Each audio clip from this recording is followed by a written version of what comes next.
Aksi kejar-kejaran yang dilakukan Satres Narkoba Polres Prabu Muli terhadap residivis kasus narkoba berinisial JJ di Jalan Gajah Mada, Prabu Muli Utara akhirnya membuahkan hasil.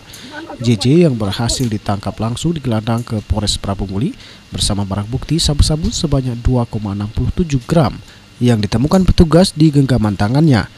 Dari keterangan Kasat Narkoba Polres Prabu Muli AKP Rudi, JJ warga Jalan Surip, Kelurahan Pasar 2, Prabu Muli Utara ini merupakan target operasi Antik 2016 dan selama ini mengedarkan narkoba jenis sabu-sabu di wilayah Prabu Muli. Kita tangkap ini TO kita Operasi Antik 2016. Pada saat dilakukan penangkapan, ditemukan barang bukti berupa 1 paket narkotika jenis sabu dengan berat bruto 2,67 gram berada di genggaman tangan kanan tersangka yang kita kenakan 114 Undang-Undang Nomor 35 Tahun 2009 dengan ancaman 5 tahun penjara dan maksimal 20 tahun.